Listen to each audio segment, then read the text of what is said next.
How's it going, everybody? Happy Thursday. It's so good to see so many people here. As mentioned, my name is Bob Keefe. You can see it right there on the slide, wherever the slide is. And I'm the executive director of E2. As Jeff mentioned, we're a national organization of about 12,000 business leaders now who work or do business in just about every state of the country and just about every sector of the economy. I actually live about as far away from Maine as you can possibly live and still be in the continental United States. I live in San Diego, and I don't know if any of you have been to San Diego. It's really a lot like Portland, you know, coastal town, coastal city. It's like Portland without the snow. But as Jeff mentioned, I got here around midnight last night after spending the week in Washington, D.C., where I seem to spend a lot of time these days meeting with members of Congress and some of our business leaders all from around the country. So with that in mind, I have to tell you, it's especially great to be here and experience some New England hospitality, some New England sensibility. I don't care how cold it is. So quick question. This is the interactive part of the discussion. Who cares? Who here cares about the economy? Raise your hand. All right, keep those hands up. Who here cares about the environment? Okay, now wave them around together because this is what we're talking about today. And the good news is you're in the right place and I'm in the right place. And so as Jeff mentioned, before I do what I do now, I spent about 20 years as a journalist.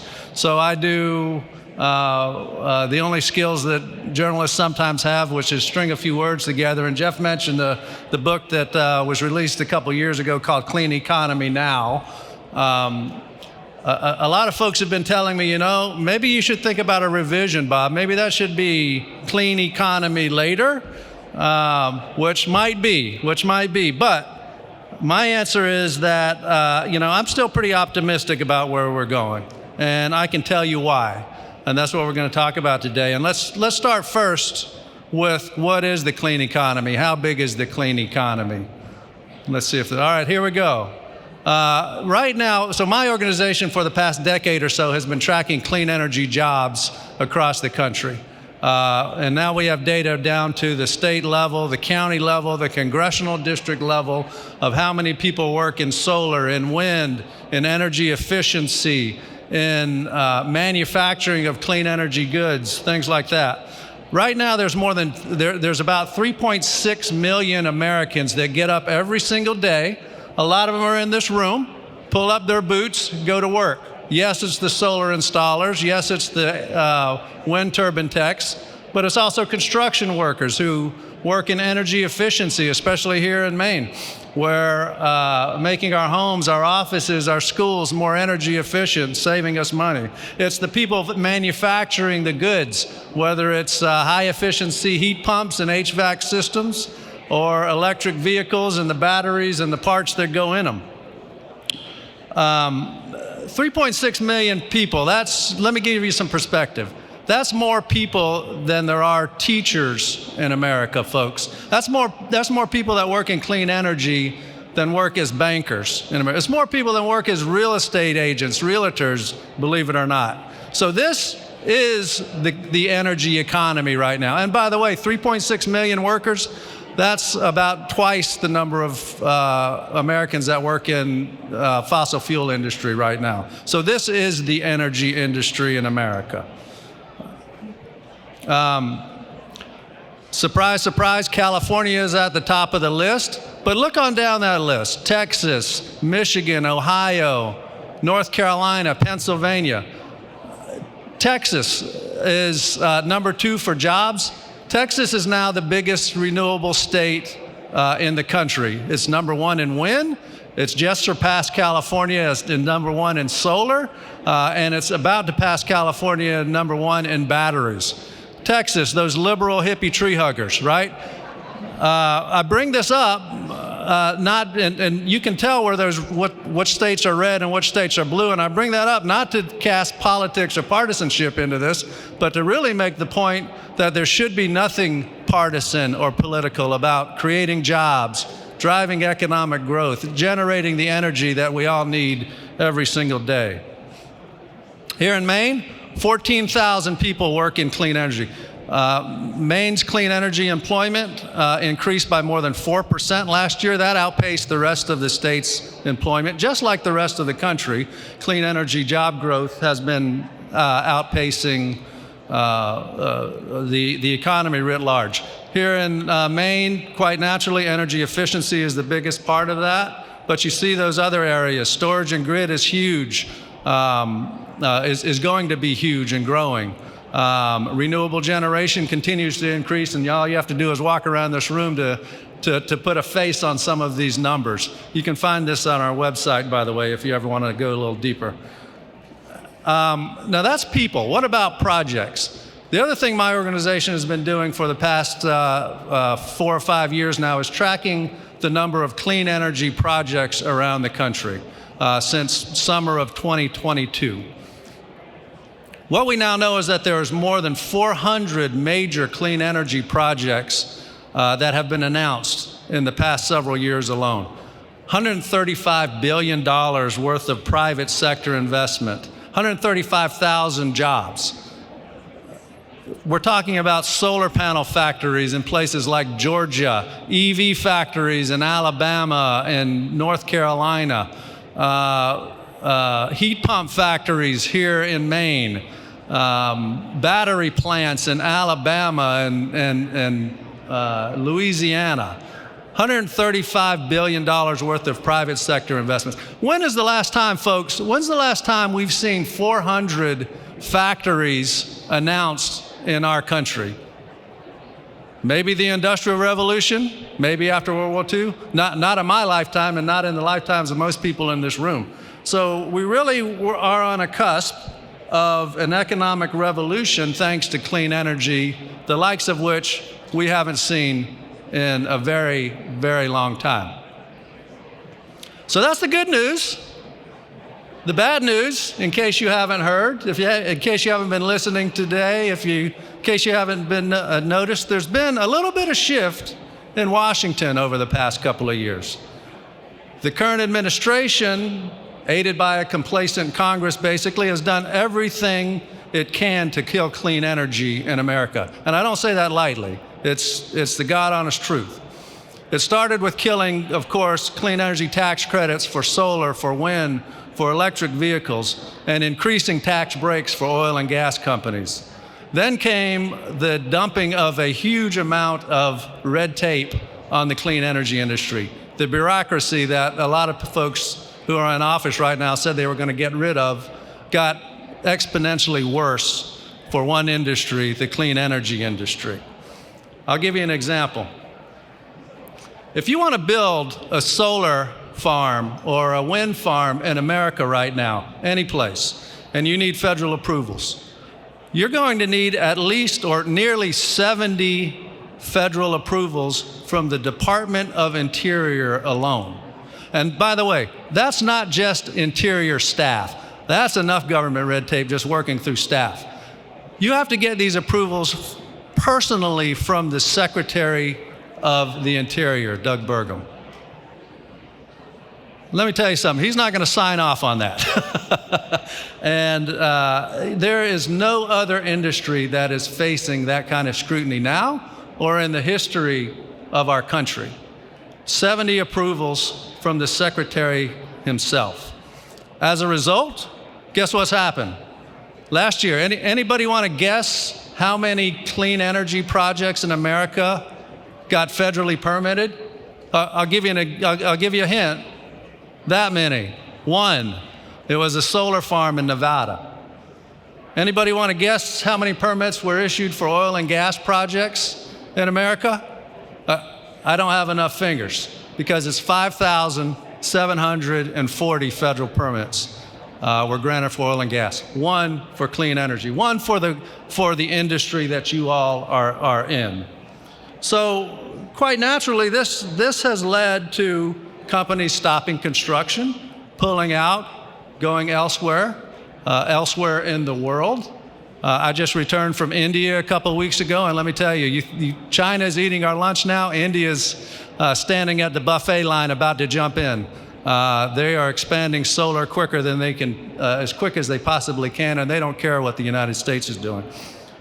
So, as I mentioned, of those 400 projects, we also track the number of projects that have been canceled. And in the past year alone, we know there's been more than 60 major clean energy projects. And again, these are primarily manufacturing projects, making solar panels, making electric vehicles, electric vehicle parts. 60 of these projects canceled. $35 billion in private sector investments canceled. 38,000 jobs canceled. As you can see, the majority of those have been in Republican congressional districts, similarly to the jobs, similar to the projects announced. Again, I bring that up not to inject partisan or politics into this, but to show the exact opposite. There should be nothing, folks, that is political or partisan about creating jobs, driving economic growth, bringing opportunities to places in our country that are desperately in need of new opportunities. So all of that is now gone. And by the way, you all know this, it probably couldn't come at a worse time when we're thinking about electricity demand. Because of data centers, because of everything that you and I plug into a wall right now, and we'll plug into a wall next year or after Christmas or whenever, we're expecting about a 47% increase in energy demand nationally between now and 2040. In Maine's electricity use, according to the state, is expected to double by 2050. So how's everybody feeling about that? You feeling good? You feeling optimistic? You feeling hopeful? I'm not done yet, because you should be. There's a few reasons why I still am. There's a few reasons why I still feel good about this. First of all, it's the economics. As mentioned, the energy economy is the clean energy economy right now. Energy is clean energy in America. Solar, wind, and batteries are still we heard it earlier today, solar, wind, and batteries are still by far, subsidies or no subsidies, the cheapest, cleanest, fastest power we can get on the grid today. There's a reason, and the cost, by the way, continues to go down. We all know about the cost curve for solar, for wind, but it continues to go down. There's a reason why last year 90% of all power put on the grid was solar, wind, and storage. Why? It's not because utilities like polar bears. It's not because they care about melting icebergs. It's because of economics. Climate change has become an economic issue. Climate change is certainly a social justice issue. It's still a health issue. It's still an environmental issue. Of course it is. But what's changed is in recent years, climate and clean energy have become economic issues. That's what my organization has been talking about for the past 25 years. It's never been more reticent than it is right now. And I can tell you, after being in Washington all this week and being in state houses across the country, it might seem dire right now, but people are beginning to get it. Politicians, policymakers are beginning to understand. They're beginning to understand because they're getting calls from their constituents, people like you all. They're getting calls and they're being told, hey, what happened to that big factory that you were at the ribbon cutting at? How come it's not happening anymore? What about those 500 jobs that it was going to create? They're calling up their lawmakers and saying, hey, have you seen my electricity bill? Do you see what's happening? What are we doing to get more energy on the grid? The answer right now is nothing, because we've basically put a de facto ban on the power source that supplied 90% of the market last year. So politicians, I can tell you, Republicans, Democrats alike, are starting to feel some of the pain. We've got to keep this up. We've got to keep pushing. We've got to make this an economic issue. People are fed up with gas prices, right? Along with electricity prices. And it doesn't get any better when we're fighting wars in Iran and Venezuela right now. Now, Secondly, the other reason that I am hopeful, that I'm optimistic right now, is not just because of economics, but because of technology. As Jeff mentioned, I spent about 20 plus years as a journalist before I got a real job. Not really as a real job, but before I do what I do now. A lot of that time was spent as a technology journalist. And I can tell you, I remember sitting in the Moscone Center in San Francisco, and Steve Jobs walked out with something like this in his hand, and he said, "Someday, you're going to have 1,000 songs in your pocket." You guys remember that? iPod? And as a skeptical journalist, I sat there and I said, man, this guy is crazy. Why would I give up my CD collection? You know, what the heck is that thing? What do I do with that thing? I remember meeting with Jeff Bezos back when he was a struggling online bookseller. Remember that, when Amazon was just selling books? And he told us, a group of journalists that were with him one day, he said, you know, someday you're going to be able to buy anything that you buy at a grocery store on my website. And we were like, okay. And I don't know why this is, just a side note here. He said, someday you can buy anything you can get at a grocery store or a department store on my website, including dog food. And I was like, why dog food? What's dog food about? But quite naturally, again, as a skeptical journalist, we wrote that down and said, man, this guy must be on drugs or something. There's no way I'm going to quit going to the store and buy something over the internet. Don't even get me started on the Google guys, by the way. That, you know, when they said they were going to put everything ever digitized on the internet so everybody could get to it, nobody thought that was progress. Nobody thought that would happen. Look at how quickly those technologies, relatively quickly, those technologies have completely changed our lives, completely changed our economy. I truly believe that clean energy technology is right where Jeff Bezos, Steve Jobs, Sergey Brin, and the other Google guys were back when I was a technology reporter right now. The solar panels of today are not the solar panels that Jimmy Carter put on the White House. We know that. The electric vehicles that we drive today are not the General Motors EV1 that only went 30 miles on a charge. The energy efficiency products we have, simple things like LED lighting, better insulation, better windows. That's not the products that we had 10, 15 years ago. So don't discount technology for making up some of the lost ground that we have, that we've lost in the past few years. Now, finally, this sounds hokey, but it's true. Actually, I forgot I had this slide. There's another reason why I'm optimistic. And it's frankly because of what's happening in the rest of the world. I mentioned I was in India a few weeks ago.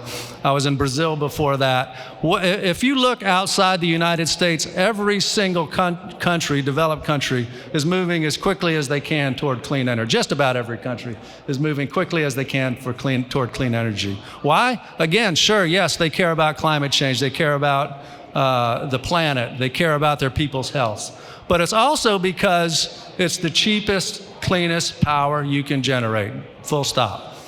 As a result, renewables last year produced more electricity worldwide for the first time on record than coal or any other source. So remember this, Washington, as frustrated as we can get, Washington is not America. We still have states like Maine that are moving forward on clean energy. And by the way, America is not the world. So we are making progress every single day. And we're making progress on moving toward a cleaner economy. We're making progress on making the technology better. We're making progress on bringing down prices. So this will continue to be a no-brainer. I think we're going to see some tremendous innovations in grid modernization, in transmission technology that a lot of us can't even, or at least I can't even imagine right now, but no more than we could imagine having 1,000 songs now, 1 million songs in our pockets. So that's what I'm optimistic about. And then finally, I'm optimistic because of you all. And that sounds a little hokey, but it's absolutely true. I was talking to Jeff earlier about the genesis of this conference. Look around you right now, 400 plus people here to talk about this issue and to do something about it. You all are on the cutting edge of building the businesses building the technologies that are going to drive all of this in the very near future. You're passionate business people who know that there's nothing partisan, nothing political, again, about driving economic growth, creating jobs in Maine, elsewhere, bringing our electricity prices down. You're innovators on the cutting edge of clean energy. You're the Steve Jobs and the Jeff Bezos, I don't know if that's a good comparison anymore, but of the clean energy industry. And I am so grateful to have the opportunity to travel the country, travel the world, and meet people like you all over the place. You are not alone. You are not just in Maine. You are part of the energy industry in America and in the world. Finally, I know that you all, like others, understand now that we can have a good economy and a good environment. These are not things that are in opposition anymore. So what's stopping us? The only thing that's stopping is where I was last night in Washington, D.C. It's politics. It's partisanship, needless partisanship. But guess what? We can change that too. We're already changing in parts of the country. Look at the governor's races, by the way, in places like New Jersey and Virginia, where governors ran on a platform of clean energy and reducing electricity prices. Look at the state of Georgia, where I was recently meeting with the new soon-to-be chair of the Public Service Commission, one of two who were elected running on a platform of reducing energy prices in that state and doing something to address the flood of data centers down there and figuring out how to power them with clean, renewable energy. So, what's our task? Our task is to not just build these businesses. I'm sorry, you guys work your tails off. It's not just to build the businesses. It's not just to create the technologies that are going to drive us forward, but it's also to get engaged with policy. That doesn't mean you have to go to Washington, D.C. and walk around and knock on doors. Call your lawmaker. Call your state lawmakers. Tell them to step up where the federal government is disappointing them. Call your federal lawmakers. Tell them to get in the game and to knock it off. Put pressure on the Trump White House to stop prohibiting, essentially, the growth of clean energy in our country. That's how we change that. Tell them that you want to build more clean, cheap energy now, to get politics, get partisan out of the way. You have the numbers now in front of you to show that this isn't a partisan issue. And more importantly, most importantly, I think, keep coming together like this. There's strength in numbers. And you all aren't alone in Maine in the fantastic work and the progress that you're making on clean energy here. Come together, because when we come together, that's how we make change. So again, I'm just so grateful for Jeff and for the entire team. Can we give a hand to these guys for putting together such a terrific, Jen over there, I met Jen, she had to put her and her team, and Sophie had to do all this work to keep us fed and keep us watered and to keep us talking. So thank you for that. And most of all, thank you all. Thanks for taking a little time out of your day to let me be with you. Thanks for being here, and thanks for what you do.